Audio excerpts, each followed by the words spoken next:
नमस्कार मित्रांनो, आज आपण आंतरलिखित कोन आणि आंतरखंडित कंस म्हणजे काय, त्यांची काही प्रमेय आणि त्यावर आधारित काही गणित बघणार आहोत। तर आता ह्या आकृत्या बघा, या आकृत्यांमध्ये तुम्हाला कोन दिसतो आहे आणि त्या कोनांनी वर्तुळाला छेदलेला आहे।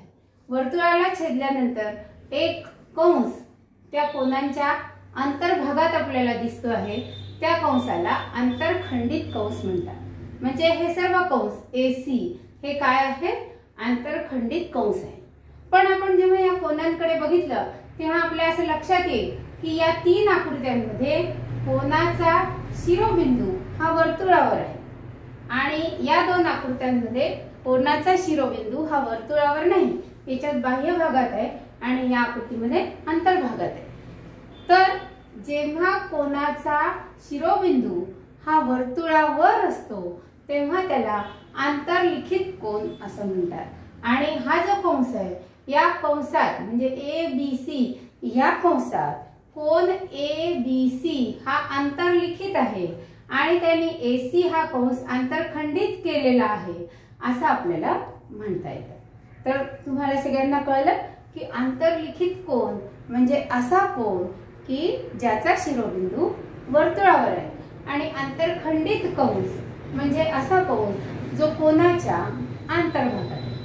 आता आपल्याला ह्या कोनाचं माप आणि या कंसाचं माप यांच्याबद्दल काही माहिती सांगता येते का, ते आपण बघूया। आता आपल्याला दिसतंय की ह्याच्यामध्ये या आकृतीमध्ये समजा हा केंद्रबिंदू O आहे, तर याच्यातूनच कोनाची एक भुजा गेलेली आहे आणि दुसरी भुजा इकडून गेलेली आहे। तर आपल्याला समजा अशी आकृती दिलेली आहे, हा आंतरलिखित कोन आहे आणि हा कंस आहे। आपण समजा इथे समजण्यासाठी एक X हा बिंदू घेऊया। तर आता याच्यामध्ये आपल्याला सिद्ध करायचं आहे की या कोनाचं आणि या कंसाच्या मापाचं एकमेकाशी काय नातं आहे। तर आता याच्यासाठी आपल्याला एक रचना करावी लागणार आहे। रचना म्हणजे आपण OC जोडणार आहोत। OC जोडल्यामुळे इथे एक त्रिकोण तयार झाला, त्या त्रिकोणाचं नाव काय आहे, OC त्रिज्या काढू।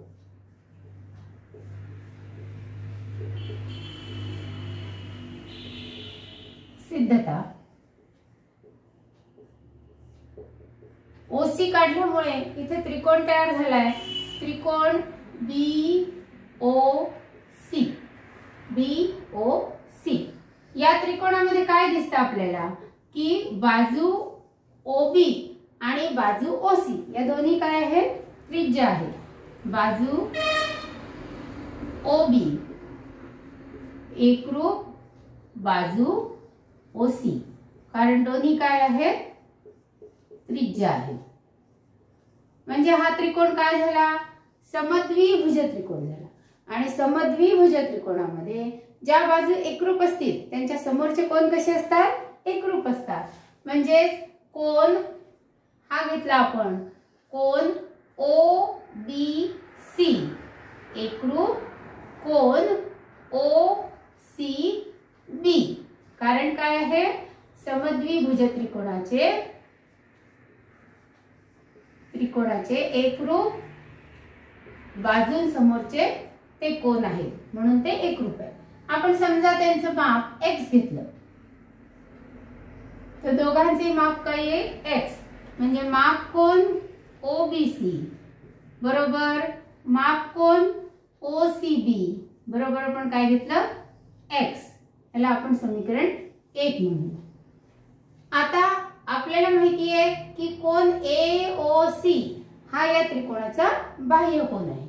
तर कोन AOC याचं माप किती येणार, याचं माप त्याच्या दूरस्थ अंतरकोनांच्या बेरजे एवढे येणार। त्याचे दूरस्थ अंतरकोन कोणते कोणते आहेत, माप कोन OBC अधिक माप कोन OCB। याचं कारण काय आहे, तो बाह्य कोन आहे। बाह्य कोनाच्या प्रमेयाने आपल्याला असं सांगता येईल की याचं माप हे या दोन्ही कोनांच्या मापाच्या बेरजे एवढे येईल. म्हणजे माप कोन AOC किती येईल?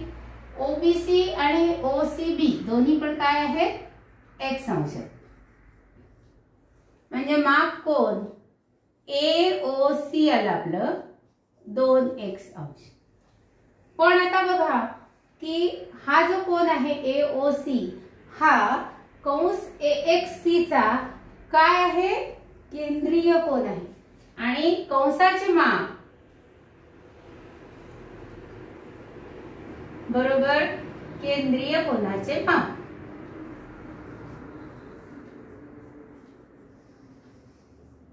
कंसाचे माप बरोबर केंद्रीय कोनाचे माप. म्हणून माप कंस AXC किती येईल? 2x अंश. कारण कोन AOC हा त्याचा केंद्रीय कोन. आणि बघा दोन्ही बाजूला आपण 2 ने भागल्यानंतर काय येईल? 1/2 माप कंस AXC बरोबर x अंश. पण x अंश कोणाचं माप आहे? माप कोन OBC. त्यालाच O च्या तिथे त्याच रेषेवर पुढे असल्यामुळे आपण ABC असं पण म्हणू शकतो. म्हणजे आपण याच्यावरून सिद्ध केलं की माप कोन ABC बरोबर 1/2 माप कंस AXB. म्हणजे काय सिद्ध केलं आपण? की एखाद्या अंतर्लिखित कोनाने जर एखादा कंस अंतरखंडित केलेला असेल तर त्या अंतर्लिखित कोनाचे माप अंतरखंडित कंसाच्या मापाच्या निम्मे असते, अर्धे असते. म्हणजे याचं जर 60 माप असेल तर याचं 30 येईल. आता हीच आपण दुसरी बाजू बघूया. याच्यामध्ये काय होतं की भुजा जी होती कोनाची एक भुजा आहे ती केंद्रातून जात होती. आता याच्यामध्ये आपल्याला दिसतंय की ती काही केंद्रातून जात नाहीये. मग आपल्याला काय करावं लागेल? तर इथे आपल्याला जास्त रचना करावी लागेल. एक भुजा अशी काढावी लागेल. ही आपली रचना आहे. एक भुजा अशी काढावी लागेल जी केंद्रातून जाते अशी एक भुजा काढावी लागेल. आता बघा इथे एक त्रिकोण आपल्याला तयार करता येतोय. हे आता आपण सिद्ध केलेलं आहे. अशासारखी आकृती तयार झाली. त्याच्यामध्ये आपण काय सिद्ध केलेलं आहे की या कोनाचं माप समजा हे y घेतलं आपण तर हे आणि हे दोन्ही y येतील. हा कोन 2y येईल म्हणजे हा पूर्ण कंस 2y येईल आणि या कोनाचं माप या कंसाच्या निम्मे आहे. आता जे आपण सिद्ध केलं तसंच की ही केंद्रातून जाणारी रेषा असल्यामुळे ही सगळी सिद्धता आपल्याला त्याच्यासाठी पण लिहिता येईल.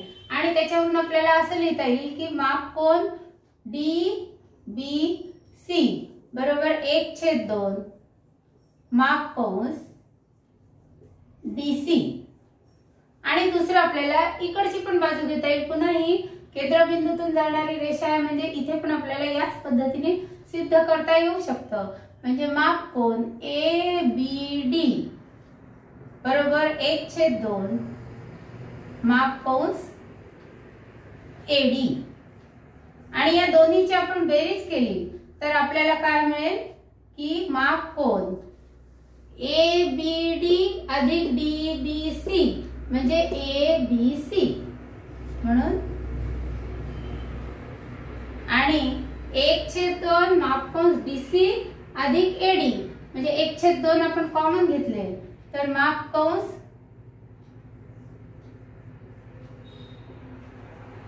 BC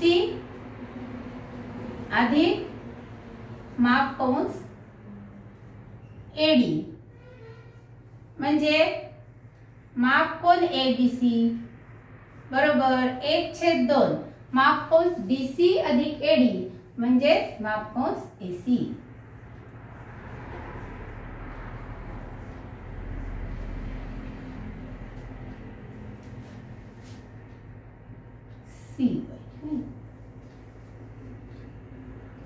म्हणजे आपण हे सिद्ध केलं की जर भुजा केंद्रातून जात नसली तरी सुद्धा आंतरलिखित कोन असेल तर त्याचे माप हे आंतरखंडित कंसाच्या मापाच्या निम्मे असते। आता या बाबतीमध्ये आपल्याला पूर्णच कोन तिकडे दिसतोय, मग इथे कसं सिद्ध करायचं? तर इथे सुद्धा आपल्याला केंद्रबिंदूतून एक रेषा घेता येईल। समजा आपण अशी केंद्रबिंदूतून जाणारी एक किरण घेतली, इथे डी बिंदू घेतला। आता इथे पण आपल्याला असे दोन त्रिकोण तयार करता येतील। या सिद्धतेची आवश्यकता नाही आहे प्रत्येक वेळेला लिहायची, कारण ती एकाच पद्धतीची आहे। फक्त आपल्याला समजावं म्हणून मी इथे डॉटेड लाईनने त्रिकोण तयार करून दाखवले की अशा प्रकारे आपल्याला सिद्ध करता येऊ शकतं। आणि या ह्याच्यामध्ये आपल्याला काय सिद्ध करता येईल की मापकोन DBC बरोबर 1/2 मापकोन DC आणि दुसरा कोन आपल्याला घेता येईल DBA बरोबर 1/2 मापकोन DA, कारण दोन्हीची पण एक भुजा आपण केंद्रातून जाणारी काढलेली आहे, त्यामुळे हे आपल्याला सहज सिद्ध करता येईल। आणि मग त्यांची वजाबाकी करायची आपल्याला, माप असल्यामुळे आपल्याला वजाबाकी करता येते। तर वजाबाकी केल्यानंतर मापकोन DBC मधून आपण जर DBA वजा केला तर काय उरतो कोन ABC आणि 1/2 आपण कॉमन घेतले, इथे येईल मापकोन BC वजा मापकोन BA आणि पूर्ण DC मधून DA किंवा AD हा कंस आपण वजा केला तर काय उरतं? फक्त DA वजा केला आपण पूर्ण DC मधून तर कंस कोणता उरतो? AC, म्हणजे मापकोन ABC बरोबर 1/2 मापकोन AC। याचा अर्थ तिन्ही बाबतींमध्ये आपण सिद्ध केलं की आंतरलिखित कोन जो आहे त्याचं माप हे आंतरखंडित कंसाच्या मापाच्या निम्मे असते। आता या आंतरलिखित कोनाबद्दल तर आपण सांगितलं, पण या प्रकारच्या कोनांमध्ये आपल्याला काय सांगता येईल? यांच्या मापाबद्दल काही सांगता येईल का? तर आता बघा की या दोन आपल्याला काय दिसतात? जीवा दिसतात आणि त्या जीवा पुढे वाढवल्या आहेत आणि त्या बाह्य भागामध्ये एकमेकाला छेदतात आहे। अशा प्रकारे आपण या कोनाचं वर्णन करू शकतो। तर जर दोन जीवा बाह्य भागामध्ये एकमेकीला छेदत असतील तर त्यांच्याबद्दल आपल्याला काय सांगता येईल? त्याच्यासाठी आपल्याला रचना करावी लागेल आधी की समजा हे बिंदू आपण PQ घेतले तर P आणि C जोडावं लागेल। रचना PC जोडू। PC जोडल्यानंतर तर आपल्याला काय दिसतं की इथे एक त्रिकोण तयार झाला BPC आणि त्याचा बाह्य कोन आहे APC। तर बाह्य कोनाच्या प्रमेयाने आपण काय लिहू शकतो? सिद्धता लिहू आता।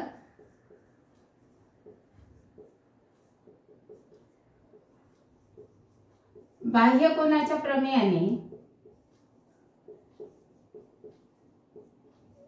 काय लिहू शकतो आपण की मापकोन APC बरोबर मापकोन PCQ अधिक मापकोन PBC।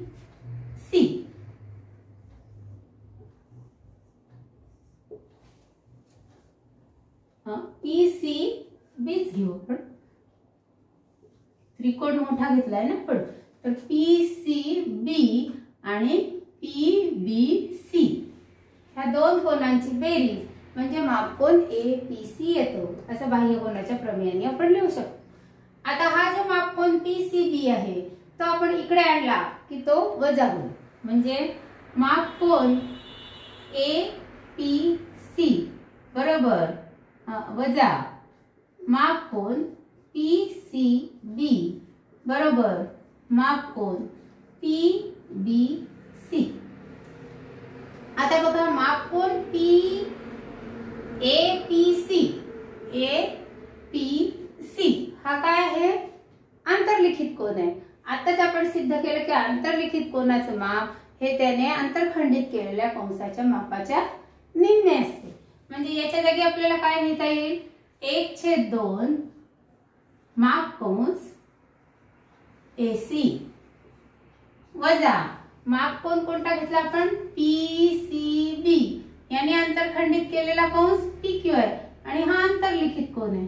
म्हणजे पुन्हा 1/2 माप कंस PQ असं आपल्याला लिहिता येईल। आता बघा PBC म्हणजेच ABC हा कोन आहे, म्हणून आपण इथे लिहू माप कोन ABC। याच्यातून 1/2 कॉमन काढला तर 1/2 माप कंस AC वजा माप कंस PQ। म्हणजे आपण याच्यावरून सांगू शकतो की जर दोन जीवा बाह्य भागात एकमेकीला छेदत असतील तर त्यांच्यामध्ये तयार होणारा कोन हा त्यांनी आंतरखंडित केलेल्या कंसांच्या वजाबाकीच्या निमपट असतो। आता जर त्या जीवा अंतर्भागात छेदत असतील म्हणजे अशा प्रकारचा कोन तयार होत असेल तर या जीवा आपण पूर्ण करूया।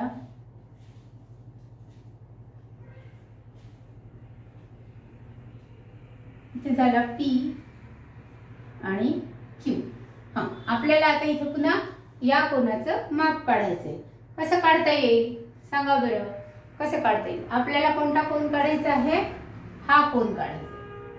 मग या कोनाचं माप काढण्यासाठी आपल्याला कसं करता येईल? या कंसांचे मापाचा वापर करायचा आहे आपल्याला। तर त्याच्यासाठी आपल्याला काय करावं लागेल की QC जोडावा लागेल। रचना QC जोडू। आता QC जोडल्यानंतर आपल्याला त्रिकोण दिसतो QBC। QBC चा कोन ABC हा काय आहे? बाह्य कोन।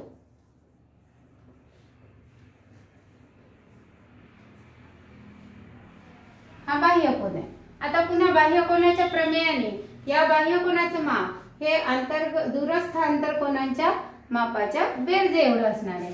म्हणजे माप कोन ABC बरोबर माप कोन दूरस्थ घ्यायचे आहे। म्हणजे या कोनाच्या लगतचा हा कोन आहे, हा सोडून हा आणि हा कोन घ्यावा लागेल।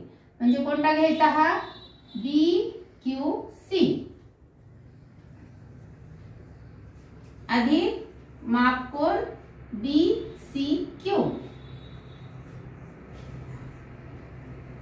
आता आपल्याला लक्षात येत आहे की B च्या पुढेच A आहे, म्हणजे आपण BQC ला AQC असं लिहू शकतो।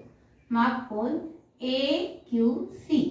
तसंच B च्या पुढे इकडे लांबवल्यानंतर इथे P बिंदू येतोय, म्हणजे याला BCQ ह्याच कोनाला आपण PCQ असं पण म्हणू शकतो। पुन्हा आता आपण हे दोन कोन जर बघितले तर AQC हा आंतरलिखित कोन आहे आणि त्यांनी AC हा कंस आंतरखंडित केलेला आहे। म्हणजे 1/2 माप कंस AC असं आपण लिहू शकतो। तसंच PCQ याने आंतरखंडित केलेला कंस कोणता आहे? PQ म्हणजे माप कंस PQ असं आपण लिहू शकतो। दोन्ही मधून 1/2 आपण कॉमन काढू। ABC बरोबर 1/2 माप कंस AC अधिक माप कंस PQ। म्हणजे जर दोन जीवा बाह्य भागामध्ये परस्परांना छेदत असतील तर त्यांनी आंतरखंडित केलेल्या कंसांच्या वजाबाकीच्या निम्मे त्याचं माप असतं। आणि जर दोन जीवा अंतर्भागात छेदत असतील तर त्यांच्यातील कोनाचं माप हे त्यांनी आंतरखंडित केलेल्या कंसांच्या मापाच्या बेरजेच्या निमपट असतं, हे आपण इथे सिद्ध केलेलं आहे. आता आपण पाहिलेल्या प्रमेयांवर आधारित गणित बघूया. तर 3.4 मधलं पहिलंच जे गणित आहे ते अशा प्रकारची आकृती दिलेली आहे आणि आपल्याला दिलेलं आहे की जीवा AB ह्याची लांबी त्रिज्या एवढीच आहे आणि आपल्याला मापकोन AOB, मापकोन ACB, मापकंस AB आणि मापकंस ACB एवढं काढायचं आहे. तर आता आपल्याला काय दिलेलं आहे की जीवा आणि त्रिज्या दोन्ही सारख्याच लांबीच्या आहेत. म्हणजे आपल्याला एक त्रिकोण दिसतोय सुरुवातीला, त्रिकोण AOB. या त्रिकोणामध्ये OA,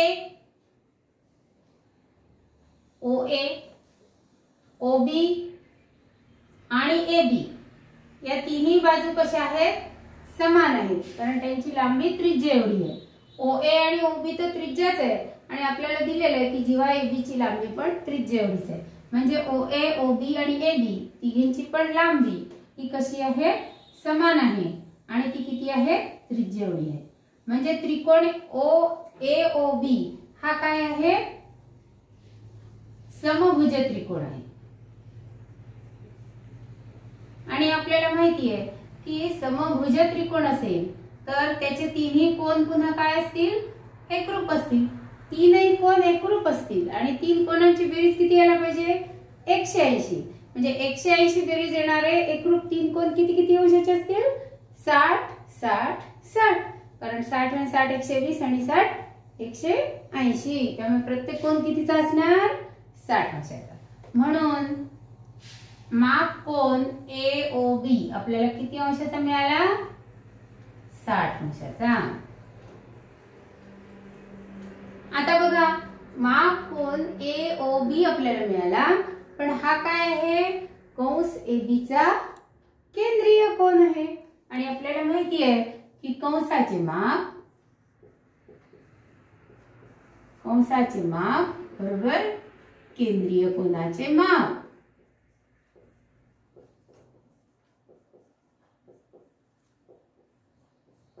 म्हणून मग माप कंस AB किती येईल? त्याचा केंद्रीय कोन AOB एवढा येईल आणि माप कोन AOB आपण काढला 60 अंश. म्हणजे माप कंस AB किती येणार? 60 अंशाचा.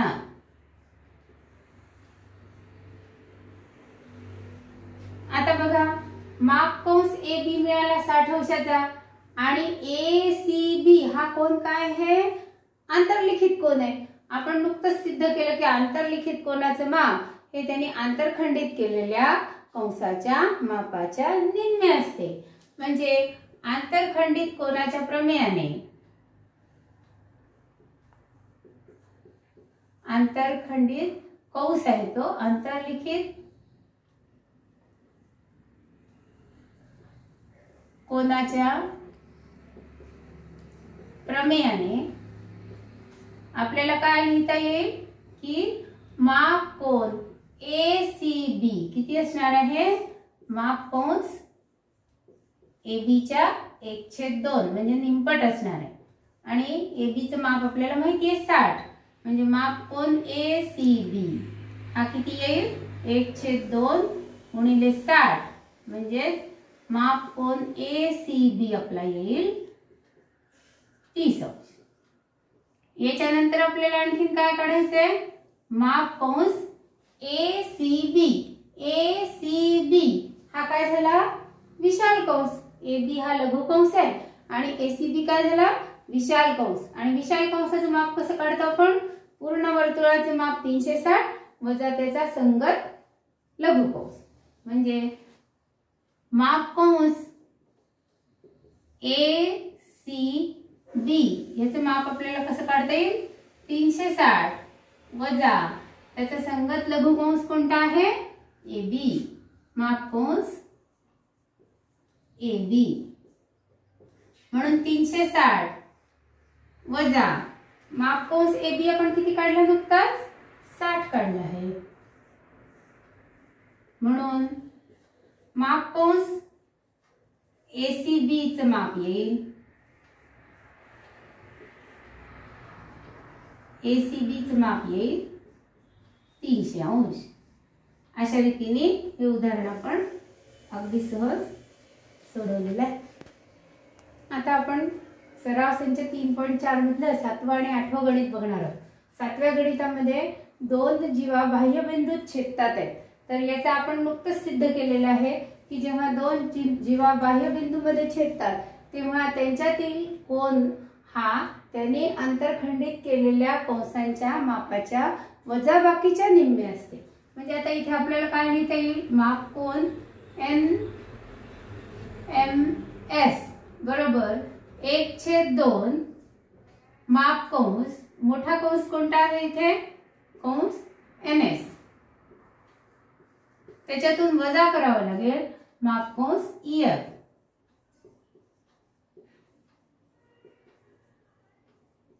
आता आपल्याला फक्त किमती टाकाव्या लागतील.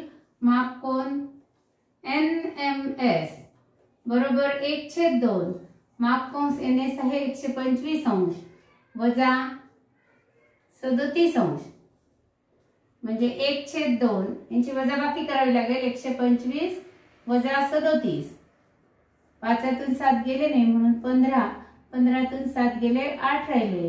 इथला 2 आपण परत केला, इकडून 1 घ्यावा लागेल आपल्याला. 11तून 3 गेले 8 राहिले, म्हणजे इथे वजाबाकी येईल 88. म्हणजे माप कोन NMS बरोबर 2नी याला 88 ला भागायचं की इथं 44 अंश, म्हणजे माप कोन NMS हा 44 अंश आलेला आहे. आता 8व्या गणितामध्ये या दोन जीवा अंतर्भागामध्ये छेदतात आहे आणि आपण बघितलं की अंतर्भागात जर जीवा छेदत असतील तर त्यांच्या या दोन जीवांमधला कोन हा त्यांच्या आंतरखंडित केलेल्या कंसांच्या मापाच्या बेरजेच्या निम्मा असतो. म्हणजे माप कोन ABE बरोबर 1/2 माप कंस AE. बघा आपल्याला हा इथला कोन घ्यायचा आहे ABE हा घ्यायचा आहे, म्हणून कंस AE अधिक माप कंस BC किंवा CD. आता किमती टाकायच्या फक्त. माप कोन ABE 108 अंश बरोबर 1/2 माप कंस AE आपल्याला दिलेला आहे 95 अंश आणि माप कंस BC आपल्याला माहित नाही, काढायचा आहे. आता दोन्ही बाजूला आपण आधी 2 ने गुणलं की 108 ला 2 ने गुणलं की येतं 216 बरोबर 95 अधिक माप कंस BC. आणि हे 95 आता इकडे आल्यानंतर वजा होतील, म्हणजे 216 वजा 95 बरोबर माप कंस BC. यांची वजाबाकी येईल. 6तून 5 गेले 1 राहिला, 11तून 9 गेले 2 राहिले आणि 1 इकडचा आपण दिल्यामुळे 121, म्हणजे माप कंस BC आलेला आहे 121 अंश. अशा रीतीने आपल्याला ही गणित सोडवतात.